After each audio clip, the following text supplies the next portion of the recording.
I'm Shawn Hansen. You're watching Shawn Hansen's Comedy Corner. This is the 221st episode of my Comedy Corner. I'm here with no other than Scott MacNeil. Hi, thanks for having me on. doing? I'm doing great. How about yourself? Good. Today is special because we have Scott MacNeil on, and we are live on YouTube right now. SHCC TV. I can be my own cameraman right there. I just fixed it, and now they can see you. They can see me too? Yeah. So this will be going live on YouTube tonight. Wonderful. And everybody can see us 24 hours a day. Whew, I'm going to be tired. Yeah, I know. So how's everything been? Things have been going great. That's good. And especially, with the comedy, I seem to be picking up more momentum, and I keep getting invited to do more things, like being on this show. So. And signing my first Viewer's Choice Award thing. That's official. I could show it to the public here, but they won't see it. Careful, everyone will want one. Yeah, so vote for me by May 1st, and maybe I can win. Absolutely, I see that happening. We'll split the award. Half of the year will be at my house, half the year will be at your house. Fair enough, 50-50. So tell me a little bit about your comedy career. When did you start? Well, it's kind of, I've been fortunate that it's evolved over the years. As a kid, I always have had my sense of humor. And around 4th grade, I was introduced to Mad Magazine, which I love. I still have my collection. I have 5 cases of Mad Magazine. Oh, yeah? Wow. And then back in 1993, I was working at an oil heating company. I was managing a parts room, and I used to kid around with the dispatcher. And he grew up with Jimmy Tingle. Oh, wow. And he knew Lenny Clark and Stephen Wright and all that years ago in the early 80s. And he said, "You're pretty funny too." He said, "These jokes that you come up with," he said, "do you remember them?" And I said, "Well, not all of them." He said, "Well, then you better start writing them down." And I was like, "Well, I don't know why. I've never really been built on self-esteem," so it was kind of awkward. But then it just picked up momentum with writing them, and at the different jobs I had after that, I just kept, not only there, but I would keep scrap paper with me and write them down. And I had been aiming to do a book of my jokes, and I even have had a title for years. I still haven't done the book, but I want to call it A Fragment of My Imagination. Oh, that's good. Yeah. Fragment of My Imagination by Scott MacNeil. Right. The Scott MacNeil. I would say the. Yeah. One and only. Right. How many E's would be after that? We don't know. Depends on whether it's American or English, I guess. Fragment of My Imagination. So have you started putting thoughts together of this yet? Well, actually, some years ago, I had a job that ended, and my mom had passed away, and some other sad events, and I had some time on my hands, and I'm like, I had a paper bag full of jokes, and I really didn't know how to use a computer, so I went to a library and started putting it on floppy disk. And the more I typed in the jokes, I realized there were different categories of like relationships or codependency, death, and then I started to make different categories, and then I don't know if you're familiar with Loretta LaRoche. Oh, yeah. I've heard of her. I like haven't her. met her, though. I went to see some of her performances, and she's published different books and things. So I was interested in copyright and publishing. So I went to like 2 or 3 of her things, and afterwards I tried to talk with her, but there were other fans and people around, and it was very nice, but I just couldn't follow through with her. So I got to connect with someone through her office. I'll be the cameraman. Okay, too, in case I forget what I look like. Yeah. Wonderful. So you went to her office? Yeah. Well, I didn't want. I called and I emailed, and they connected me with a copyright lawyer, and I copywrote my first 16 years worth of material, and I keep writing, and I seem to be picking up a faster pace with it. Now I have close to like 190 pages of material, and I'm one of my favorite comedians is Stephen Wright, who, as we were talking about, you met him. Before, I've met him, and he went to this high school. This high school Yeah. there. So So I've seen him a few times, and I've had the pleasure of talking with him for a little bit. Now, where did you meet him? At a show? At a show. Yeah. The first time I met him was up in Portsmouth, some sort of music hall theater, and they weren't letting people backstage unless you were on a particular list. So I just kind of hung around, and the people who ran the place were like point blank, if you're not on the list, you can't meet Stephen Wright. It was like, okay. And then after they had exhausted the list, they announced, they said, well, if you wait a moment, Stephen will be out. So I got to have my picture taken with him and talked a little bit, and he was pretty cordial, a nice guy. But it was kind of indirectly through my interest in his comedy that I got my first break to do stand-up. And I don't always follow comedy. It's kind of odd that I like it so much, but I don't always follow who's who and what's what. And I remember it was December 15th, 2008. He was getting an award out in Foxborough, Mass. And a lot of the big name comics were going to be there. Of course, Stephen Wright to get his award, Jimmy Tingle, Lenny Clark, Steve Sweeney, Don Gavin, and Tony V was the host, the MC for the night. And I just went for the entertainment of it, to enjoy being there. And I realized as soon, it was at that Patriots Place, is that the name of it? Yep, Patriots Place. And as soon as the show ended, that people most everybody left, and I'm like, there are all these comedians around, and I'm like, well, I'd like to say hello to Stephen, and Tony V did a great job of emceeing, and it was pretty casual, and I got to say hello to pretty much everybody that performed and all that. And Tony V was standing over in front of the stage, and I'd never met him before. I had no idea what a great guy he is. Very nice person, very humble. And I went over to compliment him on what a nice job he had done.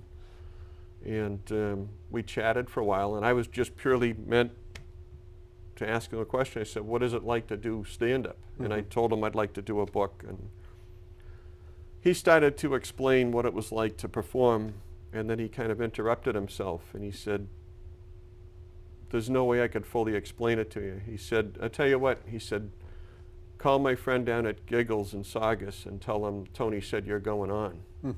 I was like, really? Me? I'm like, and it was just such a nice opportunity. I was like, I'm not going to say no, but I was a nervous wreck. Was that your first time? Yes. Yeah. And when was that? It was January 21st, 2009. It was a Wednesday night. And tell me about that night at Giggles. Oh, it was, everyone treated me well. I was going to say it was awful, but it was only awful inside my own head. It was just, I don't know, it felt like I was going to the executioner's chair or something like that. And it's also, they have a thing, they call it a bringer. Yep. You have to have a certain number of people show up, pay to get in and claim they're there to see you in order to be able to perform. Is this mostly everywhere, would you say? I would say it's at some of the more well-known clubs. And so how many people did you have to bring? 4. Yeah. And I had about, I don't know, probably 20 people who guaranteed they were going to be there. And how many showed? 3. 3? And I was biting my nails, and I'm like, they told me, they're like, you're going to need someone else. I'm like, what am I Did you say, well, I brought myself, so yeah. that's 4? Run back and forth between the stage and the audience. But, and clap and go well, do your job. just before, one person's kind of an obscure friend walked in, and he was wearing almost like a cowboy hat. Like I've never been so thankful to see him. And I'm like, there we go, we got 4. And and what I did was, I didn't know what people would do to remember their set. So I made up these big, like, they're almost like a cardboard type of thing. It's almost like that erasable type of But what I did was I cut them in half, and I wrote just brief summaries of what the jokes were and what order. And I had a friend sit up front. They were my cue. And they were kind of like, what is this? And someone thought it was part of my shtick. Like, so they were starting to point it out, and they're like, Scott MacNeil's using cue cards. And I was like, oh my God, how humiliating. But people were very supportive and polite, and I was kind of waiting for someone to just say, you know, you're a nice guy, the jokes are pretty good, but time for you to hang it up. But you're still doing it today. Well, not only that, but one of the people from Giggles sent me an email the next day, and they said, you already write on a professional level, Yeah. and I know people who would just like to buy your material. Oh, really? And I was like, really? So I was kind of shocked by that. And last fall, I've met a lot of nice comics. People have been very friendly, you know, connected on Facebook and all that now. But one person said to me, they're like, well, where did you start doing comedy? And I said, oh, at Giggles. And they said, Giggles? And they said, well, who do you know? And I said, well, I know Tony V, and I know Mike Clark a little bit. I met Lenny, and you know, I know Johnny Peasy, and and they said, really? And they said, how long you been doing stand-up? And I said, oh, 2.5 years. And they said, oh, you got to be kidding me. I've been doing it 6 years, still waiting to get into Giggles. Yeah, because that's a tough place to get into. That's what people say, yeah. So I've been kind of blessed. And then Johnny Peasy has his club. It used to be called Chuckles. It was, it's in the China Blossom up in North Andover. 946 Osgood Street? Something like that, right? Yeah, I covered a lot of shows there back when I first started, yeah. Yeah, nice guy. Yeah, he is nice. Yeah. So I've been... Have you performed there at all? Yeah, actually quite a bit last summer. Someone, Jack Walsh, who you've had on the show, he's been a friend too, very supportive of me. And he said, you should apply to be in the Boston Comedy Festival. And I was kind of borderline, like, what's a Boston Comedy Festival? I was pretty ignorant about it. And I was like, oh, okay. So had to create a new YouTube video because it has to be submitted online. You know, it's like the modern thing now. You can't just go in person or send a letter. It has to be online. So it was, I'm not technically savvy, so someone helped me with it. It was a pain in the butt, but we got it done. And then people were saying, well, you know, they're pretty particular about who they have on there. They probably get 300 or 400 applicants, and they picked 96. So I was like, well, and then I don't know, they took a while for them to get back to me, but I got an email that said, congratulations, you've been accepted to compete. And I'm like, I was going back through, I think I have all my performances documented, where and when I was and all that. And I did an approximate count. I think when I was in the Boston Comedy Festival, it was like the 10th time I performed, which is, you know, it's quite a blessing. Pretty good, yeah. Yeah, to do that. But the hard part for me too is I've taken a comedy class by Tony V, and it was interesting, all the different nuances and things that go into it that most people wouldn't be aware of. And I think the biggest challenge for myself is that I understand there are two different types of comedy styles. One is comedy club style, where the comic might have like a few basic stories, and within each story there'll be different funny moments. Yeah. You know, like I needed to go on a job interview today, but I went to have breakfast and I was all out of milk, and then I couldn't find my car keys. So it's all kind of one story, and much easier to remember. And I'm told that my style is what they call TV style, which is almost like, I don't know, Henny Youngman or something with the one-liners. Oh, okay, that's good. And I'll kind of cluster them together and I'll put them in an order, but there's really no story. And someone got after me a while ago. They said, you know, you got to work through some of these things, because in one joke you're talking about your girlfriend, another joke you're talking about your wife, and another one you're talking about being single. You got to make up your mind here. Which one are you? Yes. So I'm like, well, it really doesn't matter. And I was up at Johnny Peasy's Lots of Laughs last fall, and I did one of my typical opening jokes. And the joke is basically, they introduced me, here's Scott MacNeil, and everybody claps and that sort of thing. And then I say, well, thank you. I was very excited and nervous every time I do stand-up. And on top of this, I'm also very excited and nervous because, well, I'm about to become a father for the first time. And they clap again. And then I say, of course, I'm excited about the baby, but I'm extra nervous because I haven't told my wife yet. And then they laugh. Well, After this show, this lady came up to me, and she was very friendly and polite and all that, and she said, I really enjoyed the whole show, and you were very funny, and she said, I wanted to take a moment to say congratulations. And I said, thanks, but for what? She said, well, you know, the baby. I'm like, there's no baby. That's She just said, a joke. Yeah. And she thought, she pointed to the stage, and she's like, but you said. And I said, yes, I said it on a stage as a comedian entertaining people. Yep. And she was like, well, what about your wife? And I'm like, I've never been married. And she was just, man. she just looked like devastated, like she didn't know. She looked left down. And I was thinking, good thing I wasn't telling her the end is, the world is ending tomorrow or something. So she probably believes everything. That's what I'm afraid of. It's like, gee, you know, I'm like a 55-year-old lady who believes everything she hears. That's funny. It is. Now, getting into your comedy, you do the one-liners pretty much? Pretty much, yeah. So what are some of the one-liners you have, and what is the topic you focus on? Well, it's not necessarily one topic. I actually have gone through my files and picked out different categories, and I try to have them be somewhat chronological. I might start with like childhood and growing up, dating, marriage, therapy. Trying to think of like the childhood ones even. I'll talk about, I'll go up to my parents and say that I think the doll you had just bought me is broken because when I pull this string, and they said, oh no, Scott, you misunderstand, this doll is much more advanced. On this doll, when you pull the string, it listens. Or seems like some of the more simple jokes are popular. You know, like I used to date a woman who collected magazines, but I had to break up with her. She had too many issues. Wow, that's a good one. And, oh, go ahead.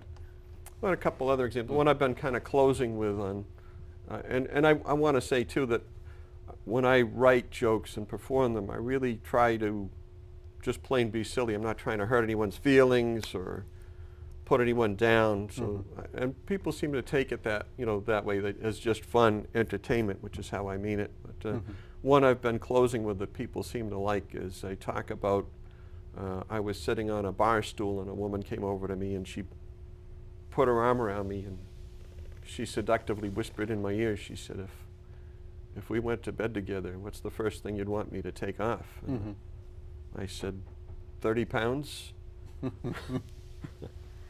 And then I was actually, I know a man who's asked me to give some input. He's a DJ and he's working on becoming more of a comic.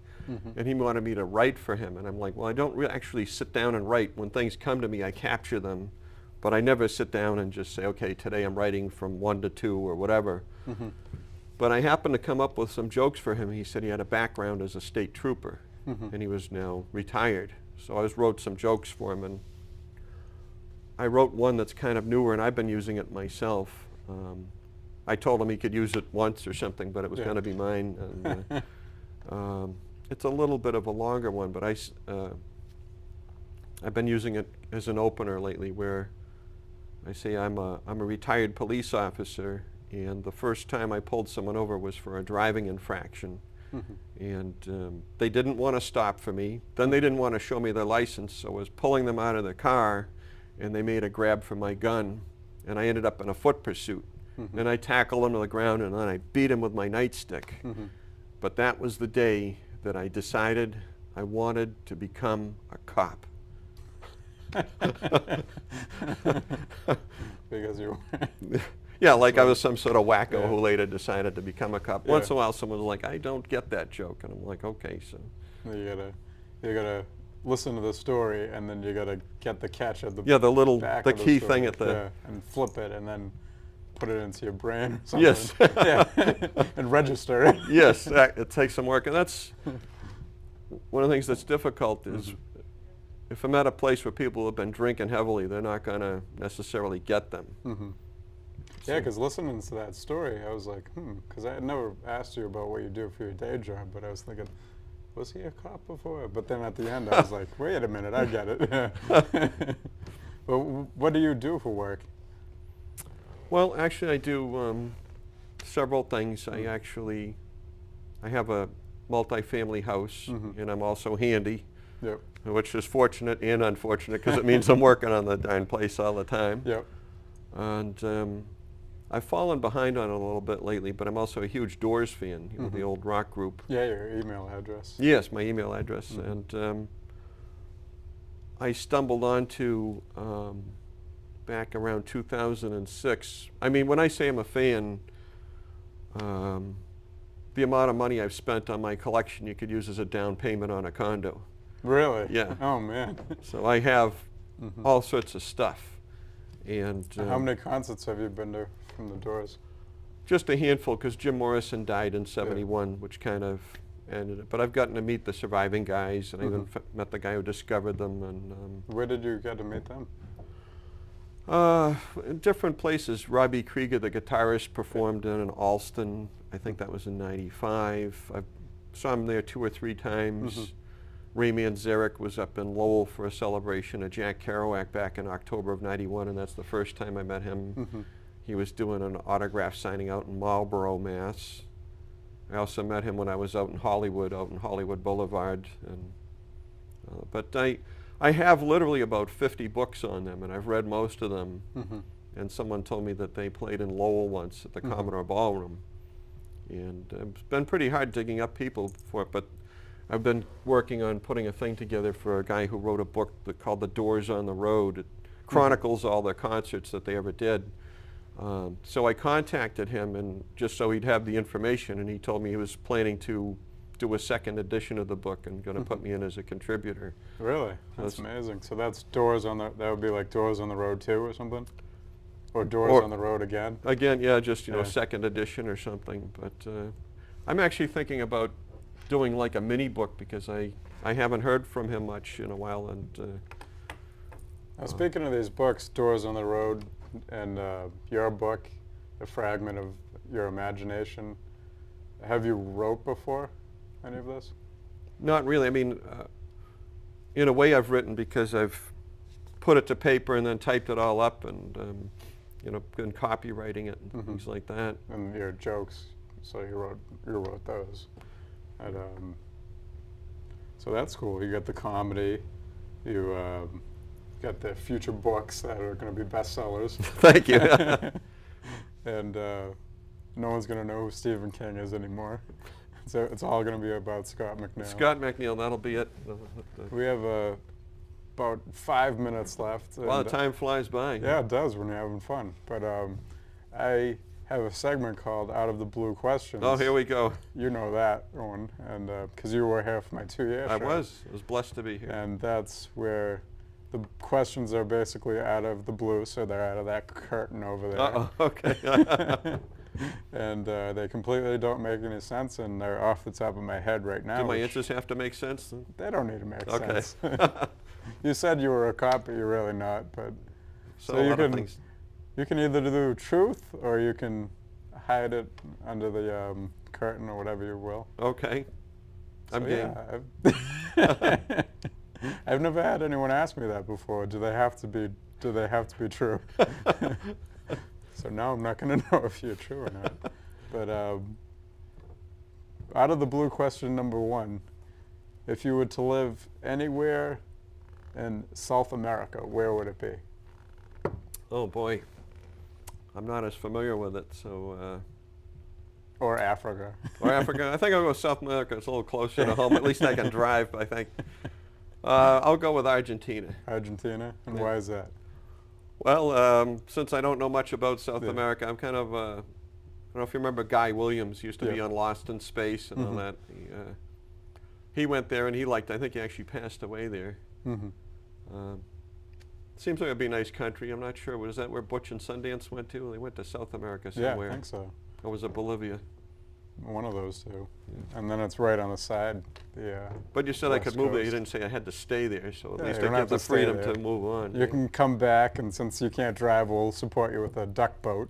Okay. So you can I like the duck boat, finish so that driving works back. out, And out of the blue question number 2, since you said you own property, what is the worst story you have with one of your tenants? Oh my God, that's kind of an easier answer. I had a couple, and the husband, I never really saw him without a beer in his hand. Yeah. And they had kept getting away with more and more things. They had 2 German Shepherds. They'd play with them inside. They kind of started to try to become my boss. And they had bought another home. Yep. And they were getting ready to move. And I had screened out a lot of tenants over the phone. And I called them up and I said, out of courtesy, I'd like to see what works for you. Beth. The person can either look at it Friday evening, sometime Saturday, or sometime Sunday. And they said, we don't want you to show it at all. In fact, I'm cleaning up what they said. If we catch you or found out that you've shown it to someone, we're going to beat you up. So I had the police come out and explain to them. They even admitted to the police they threatened to beat me up. So it was, that made it simple, and I thanked them for that. So, it kind of fizzled out after that, and they moved along. But I kind of have a background in landlord-tenant laws and things like that. So I've dodged a lot of bullets that way. So. That's good. And out of the blue question number 3, since you're such a big Doors fan, out of everybody that played in the band, who are you mostly like, and who would you be in that band? Who would I be if I was in that band? Yep. Okay, well, besides Jim Morrison, the singer, Robbie Krieger, and he actually wrote most of their big hits like Light My Fire. And I was a very humble person, and I actually own a guitar like his, but I still haven't learned to play, even though I've owned the damn thing for like 19 years. Oh, wow. And you were asking what would I play in it. I actually, I've gotten some silly autographs from them. Ray Manzarek signed an autograph, said, Scott, you're Jim's twin. Robbie Krieger signed one for me that said, Scott, obey your restraining order. And John Densmore, the drummer, signed it. You know, when I asked them to sign it this way, of course, I like the silly autographs. He said, Scott, without you on kazoo, the Doors never would have made it. So I'll stick with kazoo, even though they never had a kazoo player. And before we go, tell me a little bit about when you were out in California to see the Jay Leno show, and after that, tell me your upcoming schedule and how people can find out more information about you. Okay, well, before I can forget that, I'm on Facebook, Scott MacNeil, and it's MacNeil. I'm also on YouTube. If you type in Scott MacNeil Comedy on YouTube, there's one good video, and the other one is me doing stand-up for my 3rd time. I went out 5 years ago to Hollywood, and I was there for a few days. I had a tour of the NBC studio, and I went in for a filming of the Jay Leno show, but I was in the audience. I wasn't on the show. And before the show, Jay was taking some questions, and he actually grew up in Andover, and he was at one of the Doors concerts that I was researching. Oh, wow. But he never said on TV which show he was at. So I asked him that question before the show, and he was about to go on to another question, and I said, wait a minute. I said, I have a favor to ask. And he was like, a favor? Yeah. And I said, I'd love to come up there and have my picture taken with you. And he said, you want me to stop everything and have 250 people wait for you while you come up to have your picture taken with me? And his security people had already tipped me off that he usually does this. So he said, yeah, so I have a Polaroid picture at home. Of you and Jay Leno? Yeah, and it was March 1st, 2007. Wow. So it was pretty cool. Great with dates too, wow. Some of them, some stick out. Don't ask me the wrong question, I won't know the answer. January 21st, 2009, he started his professional comedy career at Giggles. And he doesn't know his own birthday. Actually, my birth date is this Friday, the 27th. Oh, wow. Happy birthday. Thank you so much. Oh, are you turning 29? 29 all over again, yes. That's good. All right, well, thank you very much for coming on, and I look forward to having you on in the future. Likewise. Thank you so much. It's been a pleasure. Now get out. All right. Perfect. See you later, YouTube.